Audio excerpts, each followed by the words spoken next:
Hello everyone, today we will be starting with our first unit that is based on stress and strain. So first of all we will be discussing about the materials that are used in making structures. So first of all, suppose you are a design engineer and you want to make any structure. So you will prefer what type of material? So you will first of all think that if you are staying in that structure or anybody else is staying in that structure, you will be using the structure that is or the material that is having more strength, which will be more durable, and the other thing is that that will not fail suddenly. So first of all, requirement is that design engineer always prefers a ductile material. So what is a ductile material? Ductile material is the material that shows indication before failure.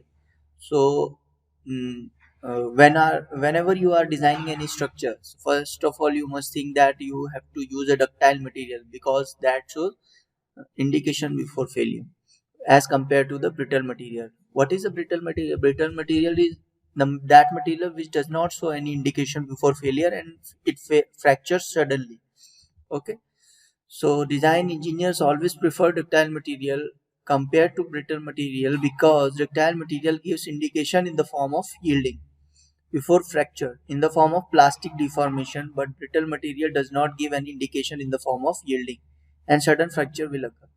So these are the certain requirements for of the design engineer. So we will be discussing in deep what is the fracture, what is plastic deformation, what is yielding when we will be moving further in this unit. Okay, so material which fails by plastic deformation is called ductile material. So suppose there is a rod which has been tested for in a UTM for tensile strength of that rod. So we have this curve, stress and strain curve that is, and this will be like this. Okay, it will be something like this. So this is stress and this is strain. So up till this point this is under elastic deformation. This is elastic deformation, and this region until the fracture this is plastic deformation. Okay. So what is elasticity of the material? Elasticity means that property of the material which make that structure come to regains its shape after the applied load. Suppose this is I start applying the load here and it start bending. Okay. So when I release the load, it will be coming back to its original shape. So this is the elasticity of that material. So this is the point which I am talking about. This point, uh, up to this point, the material will regain its shape. But after applying more, after this point, when we apply a load, there will be certain deformation that will be arising in that material, after which it will not come back to its original shape. Okay, so this type of deformation is known as plastic deformation. So you can also say that ductility is the measure of the this deformation until fracture. So material which fails by plastic deformation is called ductile material. So अगर हम किसी brittle material का stress strain curve देखेंगे तो क्या होगा? This is stress, this is strain. तो ये यहाँ पर जाकर फ्रैक्चर हो गया. देखिए इसने कोई इंडिकेशन नहीं दिया, जैसे हम अप्लाई किया लोड सडनली ब्रेक हो गया. That is the brittle material. Okay. So in now comes the topic strength. So जब हम किसी भी मटेरियल की बात करें तो स्ट्रेंथ हमारे दिमाग में आता है. हम कहते हैं मटेरियल की स्ट्रेंथ ज्यादा. सो स्ट्रेंथ को कैसे डिफाइन करेंगे? Strength is defined as the maximum value of strength that a material can withstand without failure.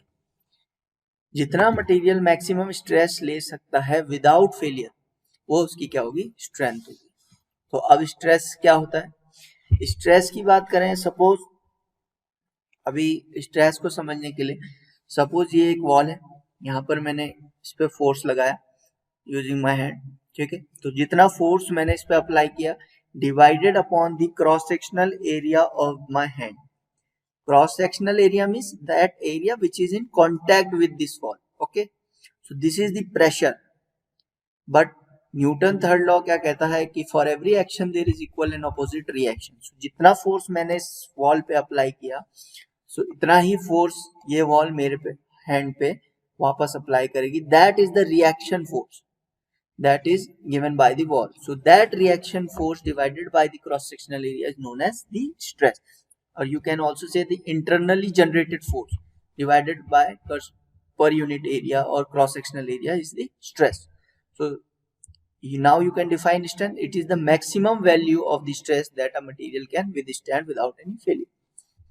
So you can write another definition that strength is a property of a material which does not depends upon the shape and size of the material. It has a constant value.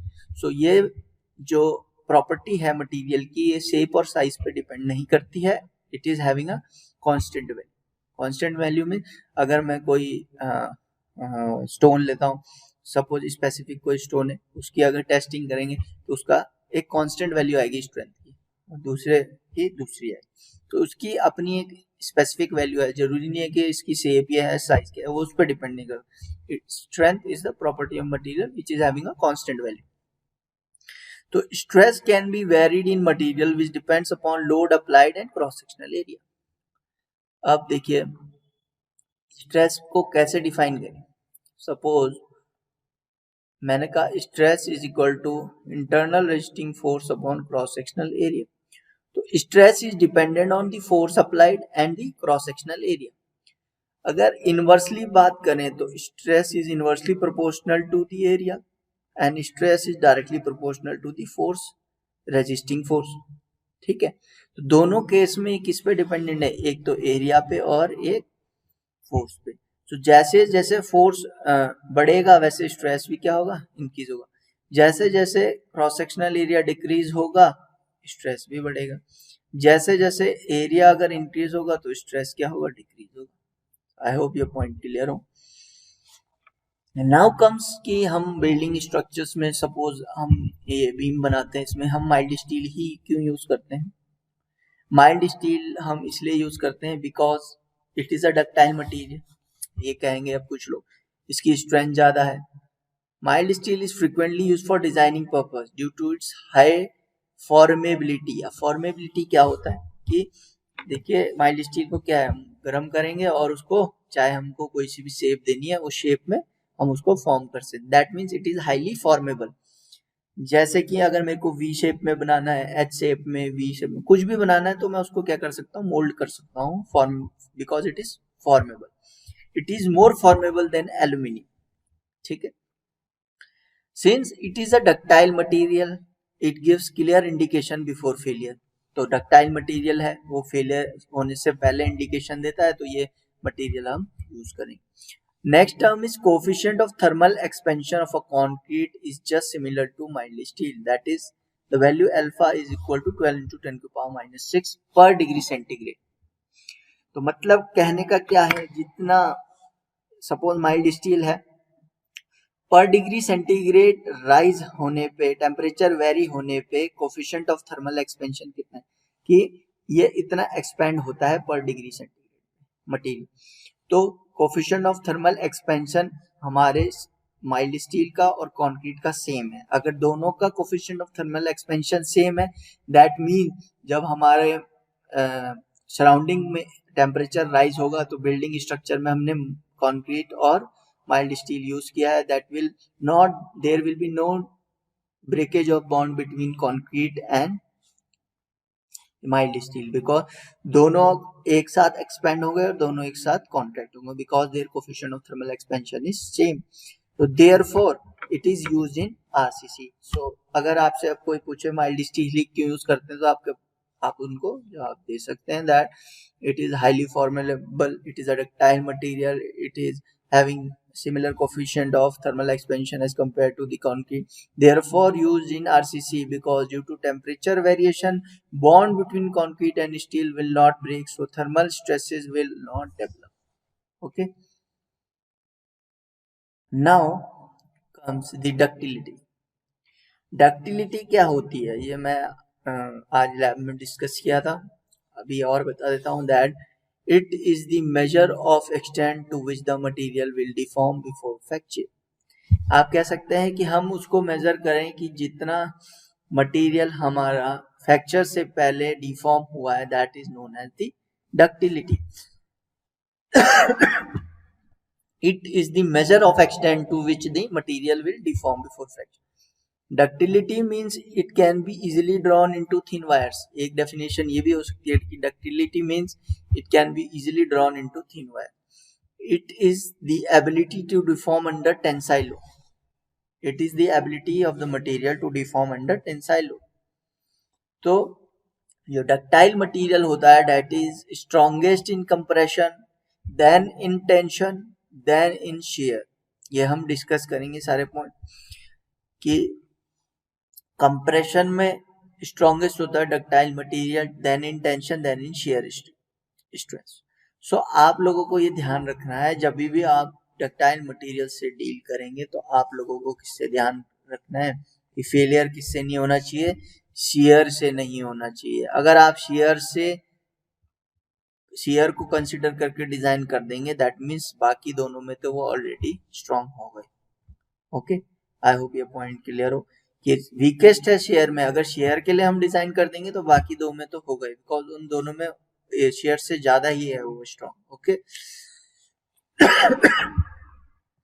तो sigma Y C denotes करता है yield stress in compression, sigma Y T yield stress in tension, and tau is shear stress. It is not strength, it is shear stress. Okay, now comes malleability. Malleability क्या होती है? It is the similar property to deform under compressive load into thin sheets. अब क्या होगा, अब compressive और tensile क्या होगा. सपोज ये एक ब्लॉक है, इस ब्लॉक पे हम दोनों तरफ से सिमिलर लोड लगाते हैं. This type of loading is known as compressive load. Okay, अगर ये बार है इस पे हम दोनों तरफ से इसको खींचते हैं दैट इज पीपी लोड. अगर इसको अप्लाई किया that is in tensile load. Okay, तो compressive load this is tensile load. Okay, so compressive load जब लगता है तो किस टाइप का फेलियर हो सकता है. हम इस यहाँ पे देखेंगे कि ये ब्लॉक क्या होगा, कंप्रेस होता चला जाएगा इनवर्ट्स, और ये क्या होगा, थिन शीट्स में कन्वर्ट हो जाएगा. तो ये क्या है, that is the property of material which is under compressive load that can be drawn into thin sheets. So ये क्या होगी, malleability होगी. Okay, so ductility ductile materials are weakest in shear. ये हम already discuss कर चुके हैं. Thus design engineer is concerned with shear failure. So हमेशा जब भी कुछ ductile material से डिजाइन करेंगे तो हम लोगों को ध्यान रखना है that it should be strong in shear. अगर शेयर के लिए हम डिजाइन कर देंगे तो मींस बाकी दो के लिए वो स्ट्रांग होगा. Okay, so some of the examples are mild steel, aluminium, lead, copper, gold, silver. Okay, so you can see here that lead is highly malleable but low ductile. Lead highly malleable है but low ductile. Okay, now comes that most ductile material is platinum, most malleable material is gold. Okay, तो बाकी ये next lecture में हम discuss करेंगे. Ductility clear हो, I hope elasticity clear हो, stresses क्या होते हैं, डिजाइन इंजीनियर कैसा मटेरियल प्रिफर करता है, ब्रिटल मटेरियल क्या होता है, डक्टाइल मटेरियल क्या होता है, माइल्ड स्टील को ही क्यों यूज करते हैं हम कंक्रीट के साथ. I hope these points are clear with you. So thank you very much for today.